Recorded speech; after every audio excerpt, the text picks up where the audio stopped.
I have given a name to my pain.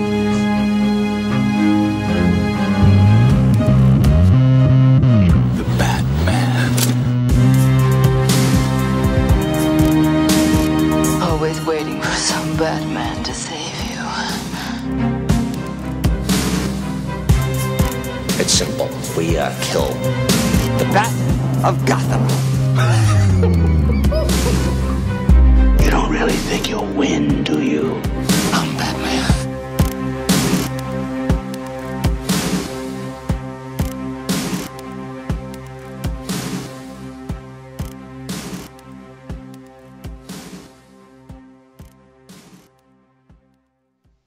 Hey now, welcome to episode number 19 of the Batman on Film vlog.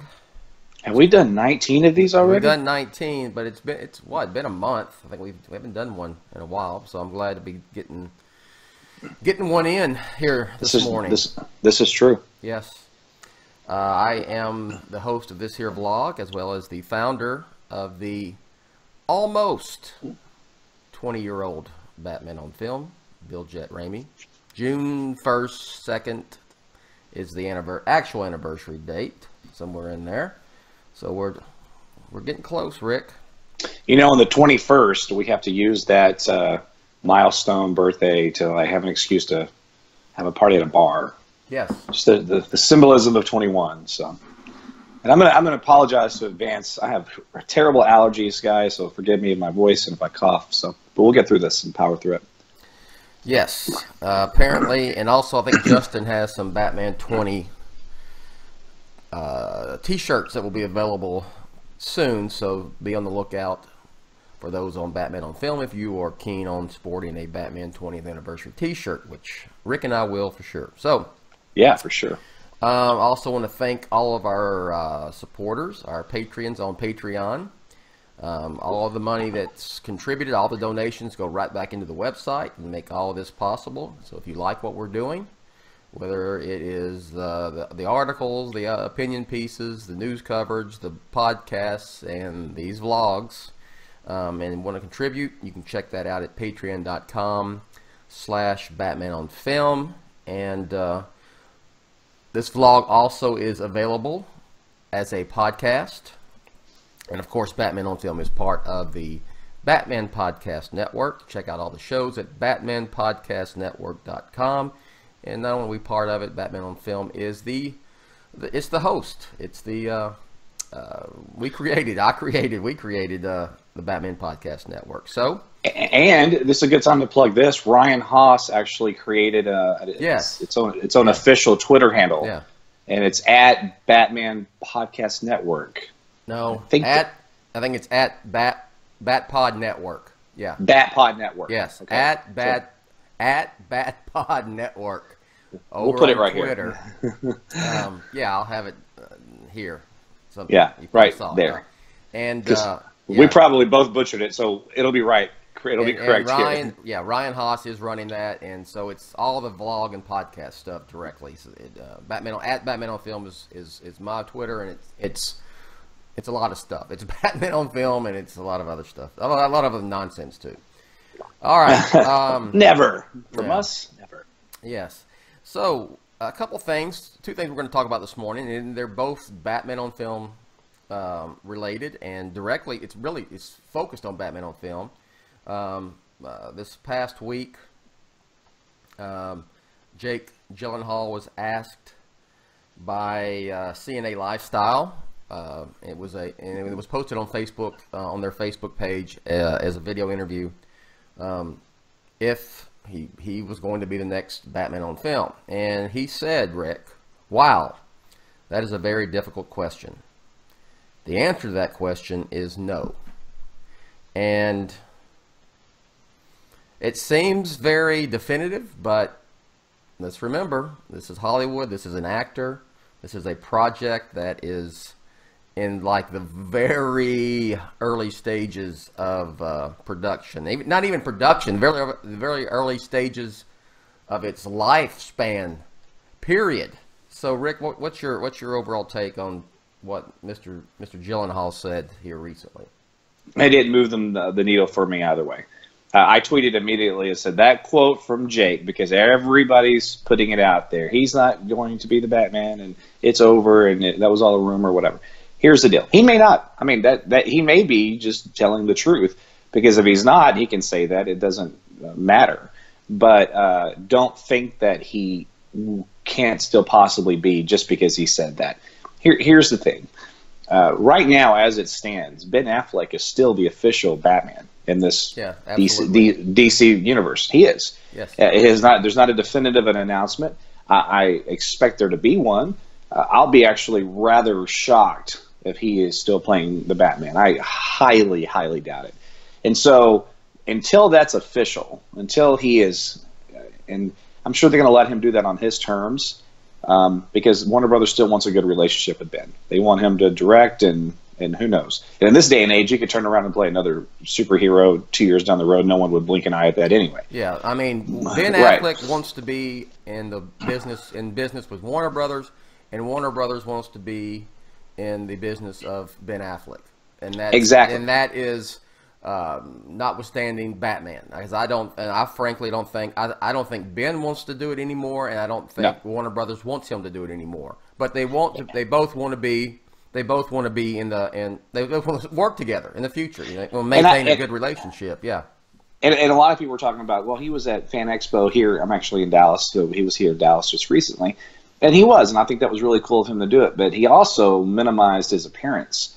Remember, his initial appearance was he was supposed to do like a Q&A, right? Yeah, he had like a show, Ben Affleck Live. Yeah. Yeah, and then they canceled that. And my hunch is they canceled it because he didn't want endless Batman questions. Because everything he would say would be dissected, it would be taken out of context, it would be, and he can't. And if they're not ready for the announcement, he can't say anything. So let's come full circle back to Jake.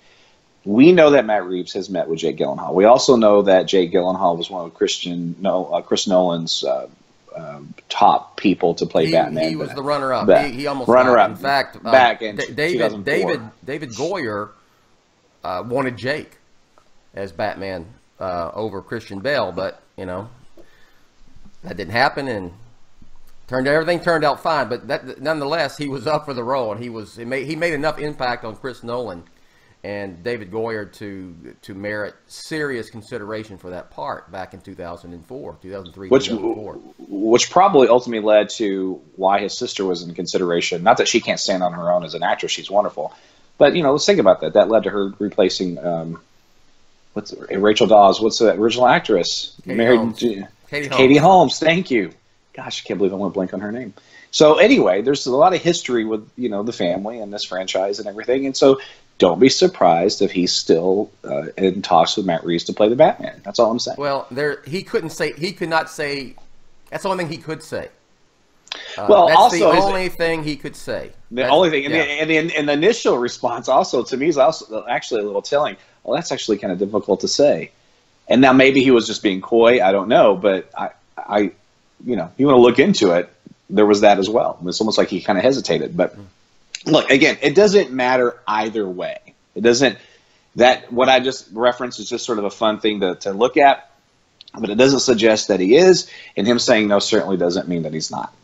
Yes, because like when I say it's only he could say, because people have said on on Twitter and on Facebook about this. Well, he could have said he said no, and then there's those people, those folks who say, well, that's definitive. He said no, and that's the whoo, thank goodness. I don't get that. Haven't people learned, Rick, about dismissing possible casting because of aesthetic and what the vision in their mind. I mean, haven't we learned from Heath Ledger, Michael Keaton, Anne Hathaway in Dark Knight Rises as Catwoman? I mean, but anyway, besides that, and then, I read for a Marvel character months ago. It was a character in an upcoming project, and I had to sign this NDA. I could not talk about the audition. I couldn't say publicly what I read for. Nothing. Just for a small speaking part in a film that's probably will end up on the cutting floor anyway. Probably won't even make the final cut. And I had to zip it. If I was to be asked, I would say I don't know anything about that project. That's how these things are. And then you're talking about the Batman. You're talking about the lead, right? He can't talk about it right now. Okay, period. Yes, that's it. He can't. And he can't. And especially when, like you said, officially, publicly, let's put it that way. Publicly, Ben Affleck is still Warner Brothers Batman on film. Right. Even though he may not be in reality, but publicly he is, and that's the only thing he could say. You know, he couldn't say maybe. He couldn't say we'll see.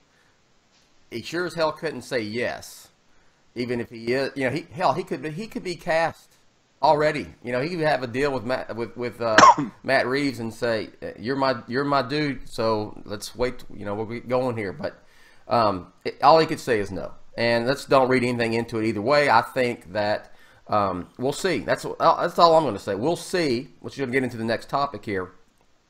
And he may end up being Batman. He may not. But I don't think it means nothing. And people need help. Rick, what did Ben Affleck say on Jimmy Kimmel when he asked if he was going to direct Batman? Of course, I'm directing the Batman. Yes, I'm going to direct it. And then a week later, he's like, official statements released from Warner Brothers. I'm not directing the Batman anymore. So, pardon me, guys.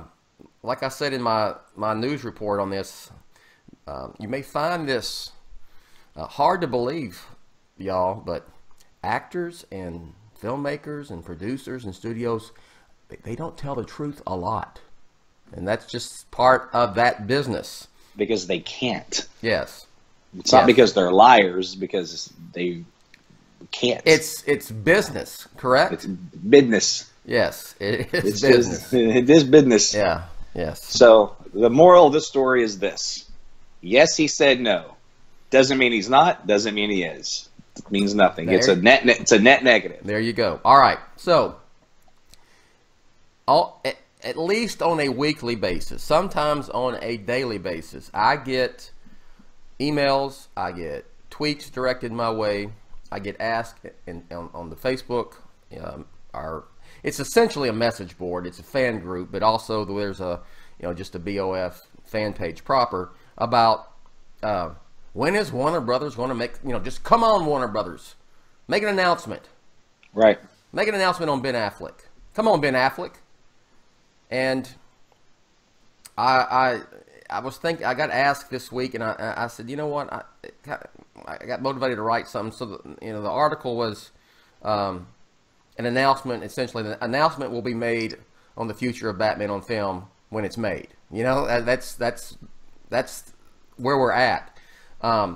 There is no need. Warner Brothers doesn't have to do anything, and they certainly don't owe it. I mean, I get that one too. Well, they owe it to the fans. No, they don't. They don't owe it to the fans to tell us what's going on, because there's all sorts of stuff going on behind the scenes. And I suspect that once Matt Reeves finishes his script, a script that he's happy with, turns it into the studio, and it gets greenlit. And let's keep in mind that this project hasn't been greenlit.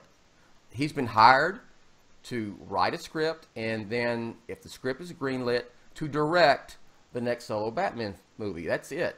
And I think once that happens, if we get there, hopefully, fingers crossed, then there'll be some sort of announcement that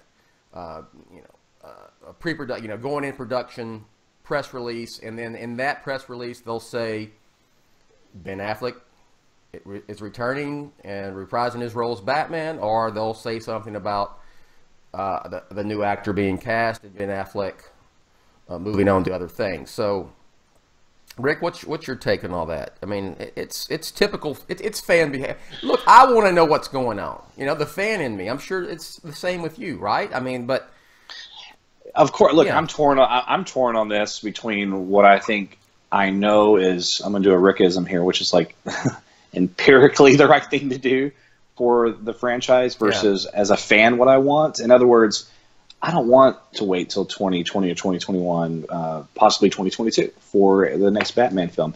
But it might be the best thing for Batman on film, because you've said this. I think it is. You've said this before. It's like, and my buddy Jeremy Grokley, my political podcast partner, he put a thing on our private Facebook page the other day, and he was talking about this. Like, we need to build some excitement for this. There needs to be some momentum. And we need to give a damn about Batman on film again. You keep just rebooting and everything, it just look. Spider-Man: Homecoming did really well.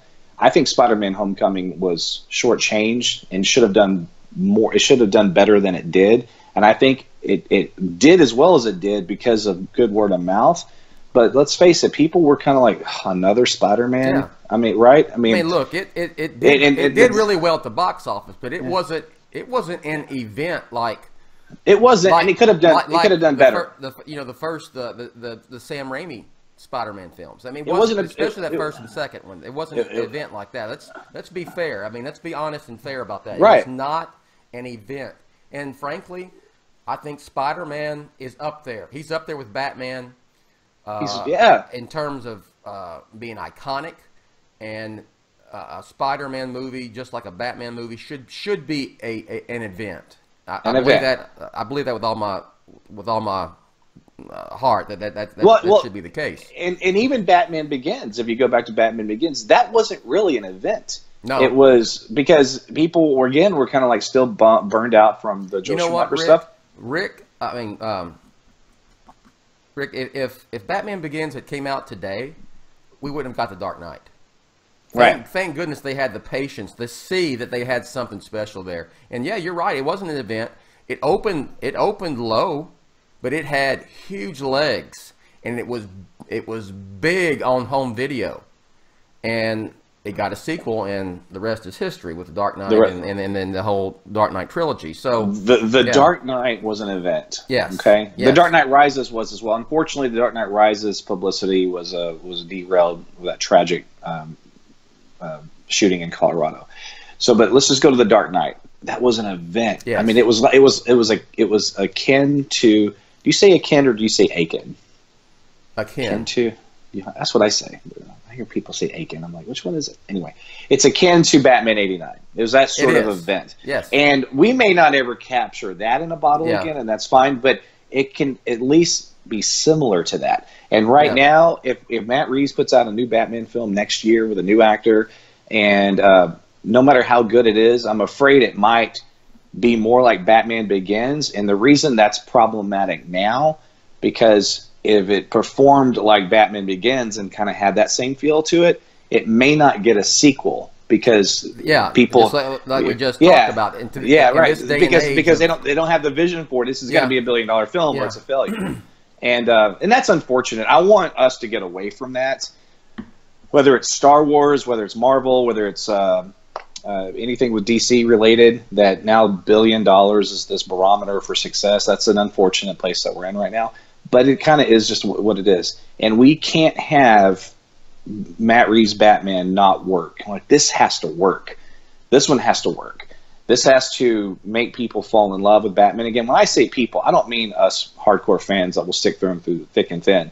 There's a lot of people that have moved on from Batman. And in terms of just regular moviegoers, people like my wife or whatever. Oh, and now they're just a lot like it's a lot like 1997. Right now. Yeah, and then Marvel is doing a great job bringing all these characters that no one have really ever gave a damn about to marquee status. And look at Black Panther. Look at the success, and look at So Justin talks about this. Justin Kowalski, that we have kind of moved on from Batman, meaning Batman doesn't own this genre anymore. He doesn't own comic book films anymore. There's so many that have been successful and that they're having their day in the sun. And that's great. And Justin's right. He's got a point to all that. So Batman has to be an event, not for him to survive. He's going to survive. But it has to be, I want another Chris Nolan type trilogy. That doesn't mean I want the films to be like Nolan's. Yeah. I want that sort of, over a 7-8 year period, we just have this wonderful Batman story unfolding in 3 parts, 4 parts, what have you. That's what we got to have again, because that's excitement for years, right? That's many years of. I mean, look at Batman. Look at Nolan's. You had from 2000.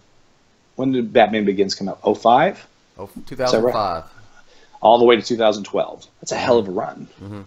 It's a hell of a run. Yeah. We need that again. Look, we're looking right now at the earliest we're going to see Matt Reeves' film is 2020. That's the absolute earliest. I think it's later than that.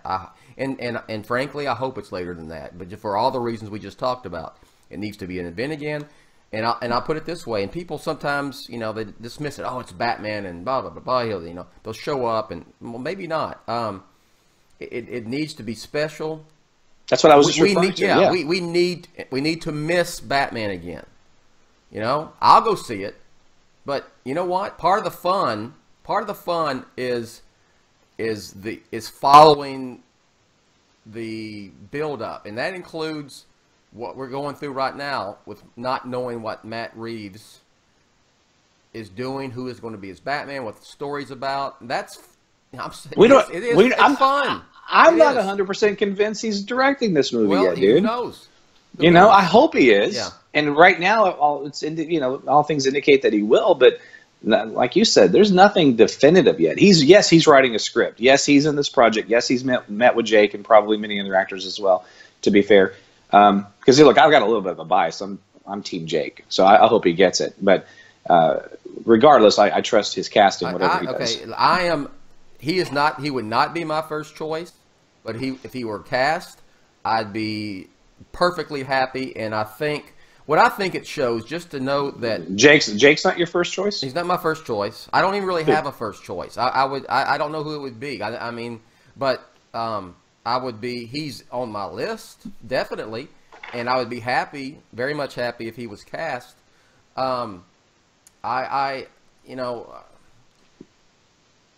Who knows? That's what I'm saying. I'm not one of well, this person should play Batman. That person, you know. I think with Batman, it's all about Bruce Wayne more than anything. You know, you put the cowl on, you put the suit on, you're Batman. Okay, a lot of it has to do with being, you know, it has to be Bruce. It's Bruce Wayne. What do we care about in the Dark Knight trilogy, Rick? Who do we care about? It's a Bruce Wayne story. It's Bruce Wayne, and it's a Bruce Wayne. I think just about I know Keaton said the same thing. It's all about Bruce Wayne, and him meeting with someone like Jake Gyllenhaal, Matt Reeves, I'm speaking about, shows you what he's looking for. He's looking for an actor. He's looking for an actor. I see people toss out names of martial arts dudes and karate men to harken back to old Eddie Murphy movie, Trading Places. Trading Places is one of my favorite comedies of all time. What are you referencing? The Karate Man Bleed on the Inside. Oh, dude, that movie's freaking hilarious, man. I just want to start talking about. Let's just do a vlog on Trading Places. Oh my gosh! You can never make that comedy again. Never, ever.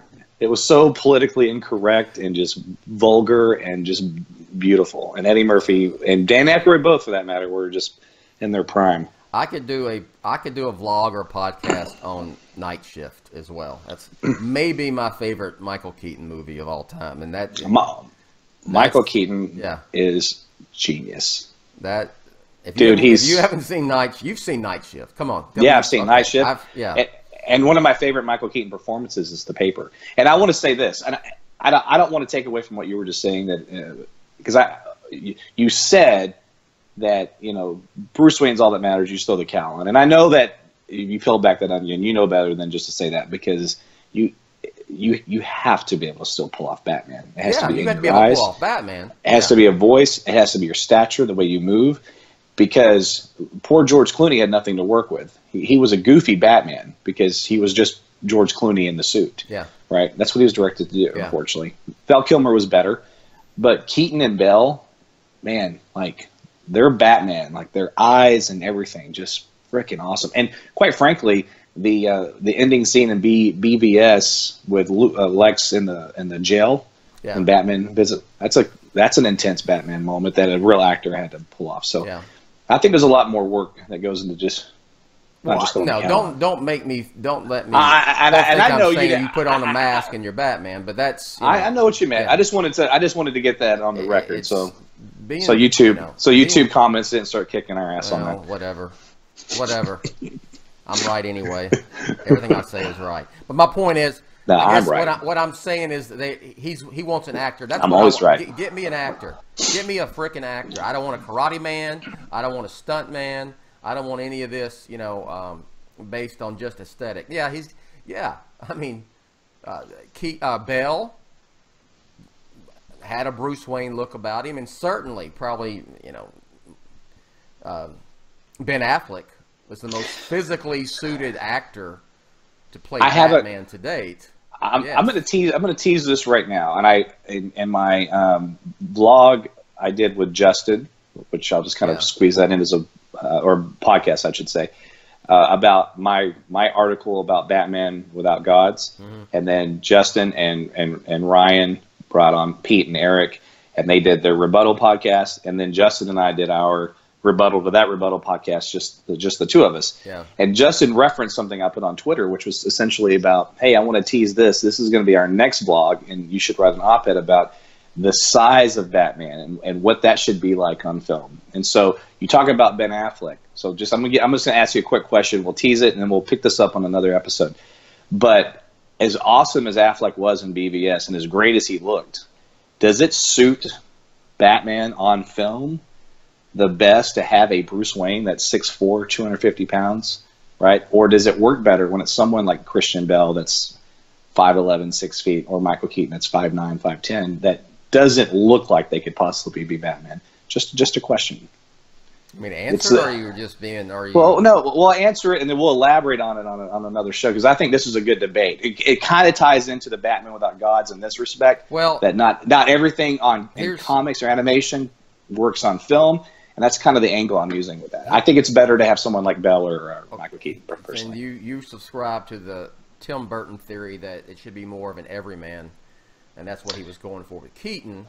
I think that, yes, you have to pretty much. You have to have a physicality. Yeah. Would I prefer someone who's 6 foot or between 6 foot and 6'3", 6'4", and has leading man type looks like Ben Affleck and Christian Bale? Sure. But I also love Michael Keaton as Batman. It's more. Look, does it need to be a big hulking brute that looks like ripped out of the pages of The Dark Knight Returns, kind of like Affleck did? No, because it makes me think back to when I went to the set of The Dark Knight in 2007, and we asked about the new costume. It was much sleeker, and Bale actually was not as big in The Dark Knight as he was in Batman Begins. Right. And it wasn't that he wasn't training. He trained his ass off for that role and was in he was in great shape. But they kind of even addressed it in the film. He wants to be able to move faster, and that's what Nolan told him when they designed the suit. He said, look, Batman is going to need, he wants to be able to move, be quicker, be more of a ninja. And I think I'm paraphrasing what he said, and Bell said that to us, and then he said, and I thought if Bruce Wayne, if Batman's doing it, I thought I should do it likewise in real life. And so that's why he is awesome. That's why he is what he is. That's why he looks like. It's not like he didn't train for the role. He did. He was.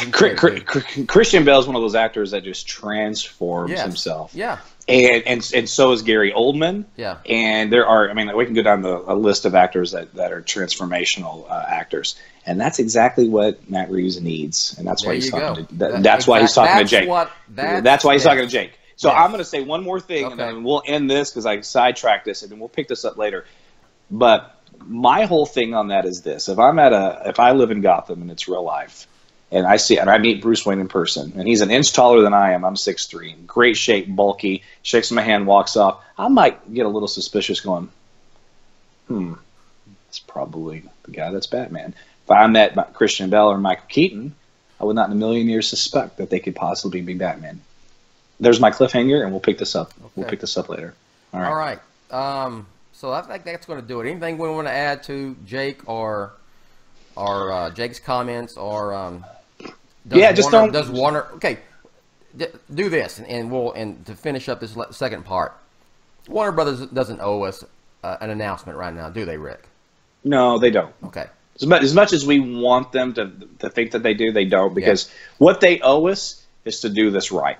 That's what I wrote. Yes. They owe us to do this right, and sometimes what's right is not necessarily what we want. Yeah. In this situation, we're the children, and they're our parents. Yes. We're going to have to just listen to them and trust them. Yeah, They know what's best for us. Even though they've made mistakes, parents make mistakes. I can attest to that. But you still have to do what your parents say and trust they're going to. I think they're trying to do this right going forward. I really do, with all the changes they've made. I'm going to be optimistic. Hell, I could be pessimistic as I'll get out after BVS, and especially after Justice League, which, I'm not going to rehash that. But I will say, going back to, we need to miss Batman on film again. This is last year when Justice League came out, that was like 1997 and Batman and Robin. And this year, 2018, is very much the just the wasteland, the quite no news type deal that was going on back in 2008, the year after. And look, there were projects being announced and directors and writers, but there was nothing moved forward. So it's not like we said, just because Matt Reeves has been hired doesn't mean that film is going to get made by Matt Reeves. So nope. So we'll leave it at that, and I'm sure there'll be more to discuss coming up soon. I get, here pretty soon we'll be able to talk about, Wonder Woman 2 will go in production. We'll be able to talk about that. And, of course, Aquaman's publicity will get ramped up, sometime this summer, probably starting around Comic-Con. They'll have a big presentation in July out in San Diego. I may go this year. I don't know. Maybe. Shazam. Oh, Shazam. Shazam's filming. And, look. Is Henry Cavill in that movie, dude? I hope not. Does he have a cameo in that movie? I have not heard. Either way, I'm telling you, I have not. There's no one told me that it is happening for sure, and no one's told me that it is not. So I cannot confirm or deny that. If they squeeze him in there and they do that, fine. Look, but if they don't give that man a proper Superman sequel, that'll go down as one of the most wasted actors. Started on that again. Playing one of the most iconic characters of all time. The next time we see Henry Cavill Superman, if we do, needs to be in a, almost said the F word, a flippin' Superman movie. Period. End of story. In Metropolis. He's Clark Kent at the Daily Planet. All of that entails Jimmy Olsen. Hell, bring his ass in here. I don't care if they killed him in BVS. Soft reboot that son of a bitch and bring Jimmy Olsen back.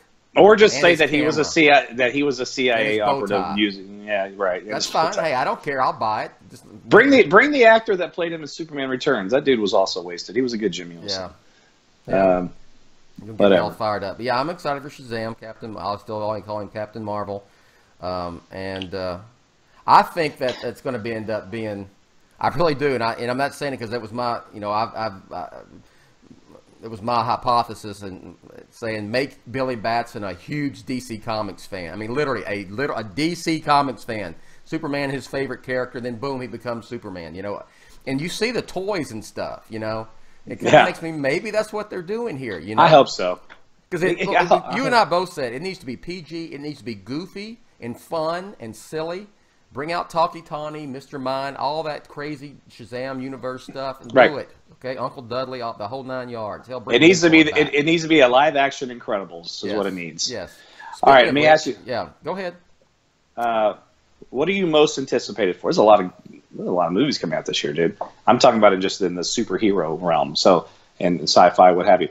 Let me ask you. Yeah, we have Avengers. We have Solo, Star Wars story. We have Deadpool 2, Shazam. Aquaman. Well, Shazam's next year. Oh, Shazam is next year. You're right. Okay, I'm sorry. You're right. Take out Shazam. But you have Aquaman. You have Solo, Aquaman, Deadpool 2, Incredibles 2, Avengers. Incredibles 2 is this year, right? I think it is. I think I just got the trailer. I didn't post it, but they sent me the trailer and it's this year. Yeah. Okay. So so out of those, what are you most excited for? Incredibles 2, for sure. Out of all those, okay. And then. Give me your second, just in case Incredibles is next year. Aquaman. Yeah. Aquaman. All right. I don't care about Infinity War. I'm sorry. I'm not, and that's not because I'm a Marvel cinematic universe hater. That thing looks bloated to me, dude. It does. The first trailer was phenomenal. I watched it and I thought, oh my God, this is going to be this is it. The second one, I was going, this is kind of the same old, same old. So we'll see. Look, I love Black Panther, so don't say I don't like Marvel films. So it's just, I don't need all these. I don't need the big team up movies. I don't. Even Marvel. I mean, give me a Black Panther. Give me Winter Soldier just with a Captain America movie. I like solo films, and I don't want to get beat over the head with, we're all in the same universe. See, we're all in the same universe. Here's this cameo. Don't leave your seat yet because a cool cameo at the end. A lot of people had issues with Spider-Man: Homecomings, and it was way too much Tony Stark in it. A little bit too much. Maybe. I thought it was right. A little bit. That's just me. I'd say just a little bit too much. It wasn't overkill. No, maybe one or two less scenes. I'll say that. But I thought it was a rather perfect Spider-Man movie. Okay, let me tell you. We're gonna leave. I'm gonna say this. Are you caught up with White Knight yet? I am. I've read 5. I haven't read 6 and 7 yet. Dude. And here's the deal. I went to 2 comic book stores. I sent them to you on PDF. I know. I'm an old school. I like holding comic books in my hand and reading them. I haven't. So I went to 2 comic book stores last week. 2. One here in Plano and then one in Dallas, 20 miles north of me. But all sold out. I was like, damn it. So I know I have them. I like to hold a comic book in my hand. But there's a comic book store up the street from me on Midway called Comics. And they're getting some in and they're holding them for me. So they're supposed to call me next week. This whole story is, I'm gonna tell you, I'm saying this. It's Dark Knight Returns level. It's Batman story. It is. Period. It's a classic right now. It's a Batman classic happening right now. Period. I found myself, and was it the 4th issue or 5th? We're probably both actually. Anyway, I shake my head going, man, I'm like buying into what Napier's saying. He's actually making a lot of sense. Yeah. And when he meets with Nightwing and Batgirl and said, no, hey, look, I don't want to spoil anything, but I'll really. speak. You can still do your thing, but it's going to be in conjunction, and this is why. And you're going, it kind of makes sense. Well, and it's like freaking brilliant. You know what I mean? Like, oh my God. And then you find out that they've been paying off. Don't tell me, because you may say something. You know this part from reading. I mean, it's part of what you've read and what. I know, but you may slip and say something in 6 or 7. No. There's a fund that the city of Gotham sets up, to pay for Batman's shenanigans. Yeah. Yes. The aftermath of Batman. Okay. Right. Let me tell you. Here's the premise. If you don't know it, the Joker gets cured because he's on some kind of really good meds, and he ends up as Jack Napier, which is a nod to Batman, and this is also a love letter to Batman. There's a lot of Batman stuff in here, from different mediums.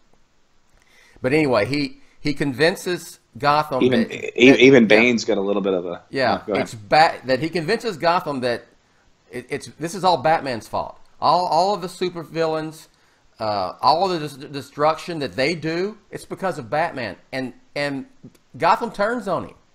Even Gordon. They turns on him. God, look. I've been exchanging tweets with, Sean Murphy, who wrote and was the artist on it as well. He's going to come on a vlog or podcast.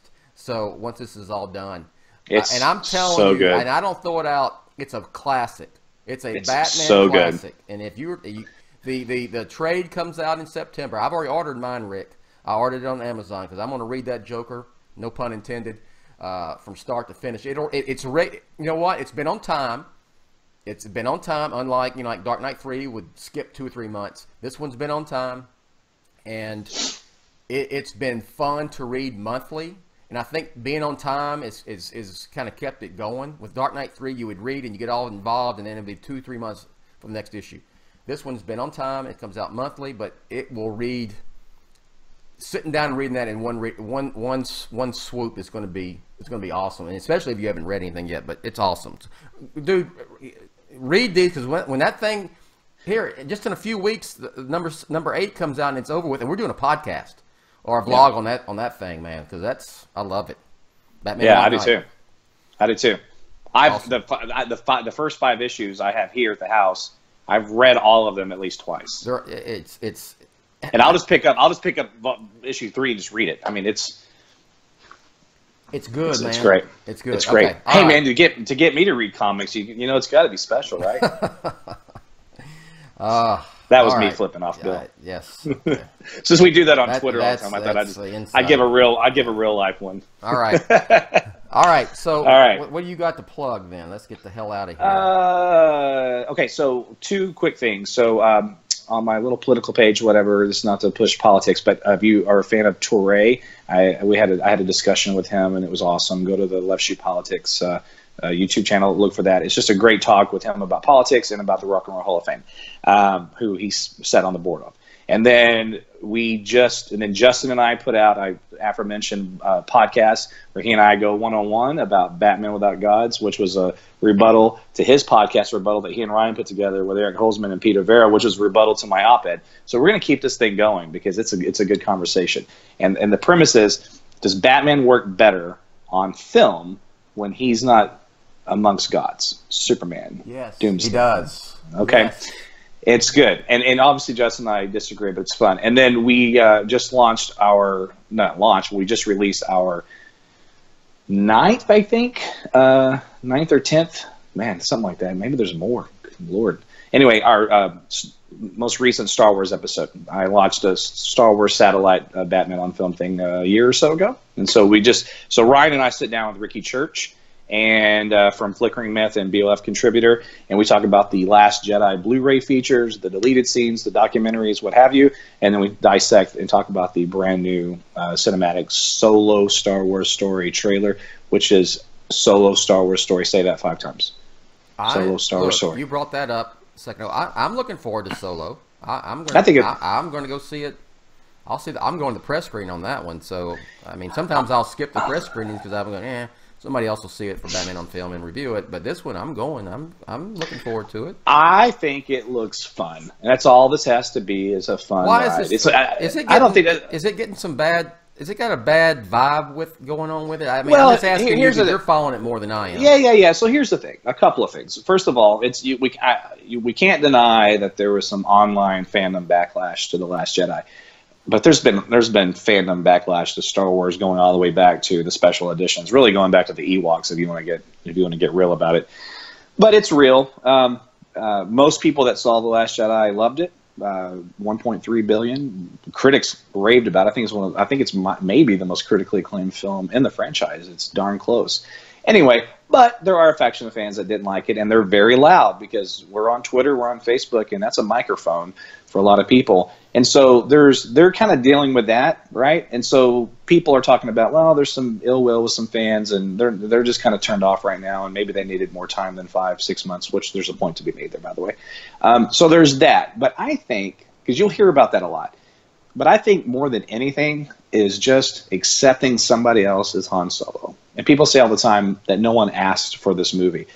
I didn't ask for Rogue One. In fact, I was very skeptical about Rogue One going into it, and it was brilliant, and it really kind of blew me away. Does it bother you that it's a younger version of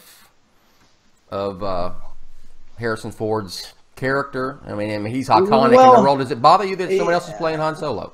Yes and no. Look, what I wanted, part of this is self-serving stuff, because I really want a Ewan McGregor Obi-Wan film.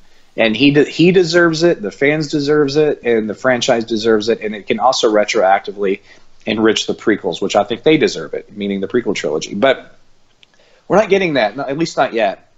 And maybe there's a reason for that. Maybe there's something in Episode 9 that will make an Obi-Wan film coming after that make sense. So with all that said, that's more where I was coming from. It was more for me the disappointment in that. So to answer your question, look, I'm not a real purist when it comes to stuff like this. I don't want to see another actor playing Han Solo in real time. No. I don't want them to recast Carrie Fisher either. No. Yeah, well, he'd be dead. But he'd be dead anyway. You're right. But a prequel, Han Solo. Why not? I mean, and look, this kid is not going to be Han or Harrison Ford. Just let him be his own Han Solo. And I'll tell you one thing right now. What's going to be, I think the star of this film is going to be Is it Danny Glover? Yeah. Yeah, I always get Donald and Danny confused. No, Donald Glover. Donald Glover. Donald Glover. Yeah, they're both Donald Glover. No, Danny Glover. Danny Glover's Lethal Weapon. Danny Glover's Lethal Weapon. Donald Glover's this guy. That drives me insane, and they're not even related. That's so confusing. And because Diane Keaton's in it too, I believe. So. Diane Keaton. But anyway, I'll just call him Glover. That dude is Lando. Yeah. Period. Full stop. And I think he's going to steal the show. But this movie just has to be fun. I don't think this is going to be $1 billion film, and when it's not, a lot. Yeah, they're going to say it's Last Jedi Backlash. I'm going to say right now, bullshit on that. This is just not designed to be $1 billion film. It's coming out in May. Yeah. It's coming out. It's sandwiched between Avengers and Deadpool 2. Yeah. It has real competition right in between, or whatever that combo is. Avengers comes out first, then Solo, Deadpool, maybe Deadpool Solo. I can't remember, but nevertheless, they're all within like 6 weeks of one another, 7 weeks. It's tough. That's going to be tough, especially if Avengers is good, and especially if Deadpool is good.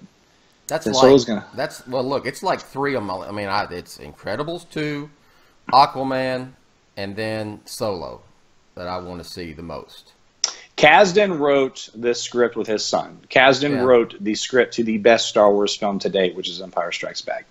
Ron Howard is directing. Let's set aside the drama with those initial directors. They're gone. This isn't even like the Snyder Whedon thing. I think Ron Howard reshot that damn movie. I'm hearing reports is up to 80-85%. I mean, there may be virtually nothing left from the original shoot. Who knows? Yeah. But it's a Ron Howard film. Ron Howard's never made a bad movie. He's made films that, like, I loved the Da Vinci Code when it came out, the book. And so I was very disappointed in that film, even though I'm a real big, like, I can read a book or a comic and I can see the adaptation or something inspired by on film, and I disconnect them. I don't think the characters have to look like you have them in your head and all that. But for some reason, the Da Vinci Code, I just wasn't able to do that. It just didn't work for me. But at the end of the day, just looking at it from a film, it's my least favorite Ron Howard film, and it's still a good movie. God doesn't make bad movies. Yeah. He just doesn't. He makes some that are better than others, some that are epic and beautiful, like A Beautiful Mind, and Cocoon, and Parenthood, and my God, you could go down the list. What was the film with Baldwin and the fire department? Backdraft. Backdraft. Freaking great. Yeah. So I have faith. It's going to be fun. All right. Anything else to plug? No, let's just be sure to plug one more time, and I know that you put it on here at this point, but just please follow the Batman Podcast Network Twitter handle. We really would appreciate that. Ryan put a lot of work into that. Follow me on Twitter, Shew Rick, and that's all she wrote. That Tory dude is on the board of the Rock and Roll Hall of Fame. Is that what you said? He was. I don't think he still is. I forgot to ask him if he still was doing that. But he referenced that. I think he said he used to or something. But yeah, he used to sit on the panel. And he was actually one that cast his vote of who would get nominated and who wouldn't. Wow. Yeah. Get me started on that. Bon Jovi went in last night. They deserve it. Yeah. I'm not a fan of Bon Jovi, but they deserve it. Howard Stern inducted them. Yeah. I want to see the footage of that. He bitched about that for the last few months, having to go to Cleveland and actually do it because, like, he just doesn't want to go anywhere. It's just hilarious, but yeah. This band's in there. They should be. Yes, sir. They are. Motley should be in there. Motley Crue should be in the Rock and Roll Hall of Fame. Absolutely, they should. Hell yeah. Billy Idol should be in there. Yeah. It's 25 years, a lot of hits. Generation X in the 70s. Yeah. Come on now. Yeah. There's some people they put in there. Bands I scratch my head at, and then there's some that aren't, and I'm like, WTF? What the F are you talking about? Well, one of the things I liked my discussion with Torre, then we really should wrap this up. Yeah, but it was about music that was inspired by black musicians, and we think about rock and roll as like it's white, and it is not. But they all ripped off the greats, and it's sad because the black artists in those days just could only get so far. Well, yes, absolutely. But Zeppelin's riffs come from Robert Johnson and the blues. Yes. Okay, you've got. We can go down the list here.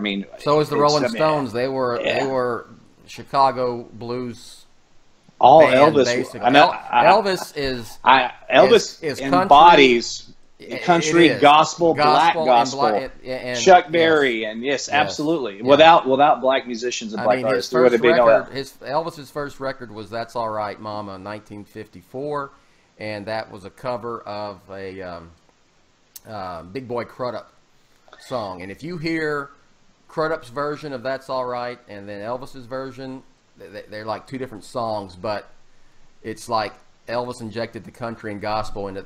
You're gonna get me started on a whole. I could do a whole podcast on rock and roll, man. So HBO has a really cool Elvis thing you going watched right now. that yet? I watched about 20 minutes of it last night. I was getting to The it. Thinkers is called. The 20 minutes I saw, phenomenal. I gotta watch it, man. And anyway, but going back to this real quick, that's why if you're ever scratching your head, rock and roll, why are some of these hip hop artists and everything getting inducted in Rock and Roll Hall of Fame? There's a reason for that. There's a historic reason that they're there. Okay, anyway. Yes, we got to wrap this thing up. Yeah, that's okay. All right, we got to wrap this up. You could get us on a tangent, dude. So stop, Rick. Stop getting me on tangents of things. Rock and roll. Let's do a whole podcast on rock and roll history one day. I'm down. Let's do it. I mean, Sun Records, Johnny Cash, Elvis. Well, Chuck Carl Berry. Perkins. Fats Domino. Berry, I mean, come on. Buddy Holly, who was a genius. Okay, I got to stop. All right, follow me at Batman on Film. And I guess that's it for vlog number 19. And until vlog number 20, you'll find us somewhere on Batman on Film proper. I'm Bill Jett Ramey. And Rick Shew, you see him. With a sneeze attack coming, so this is a good time to wrap. Okay, so can you make it through? Batman on Film, authoritative, definitive. And the dadgum original. All right, we'll catch you next time. Thanks.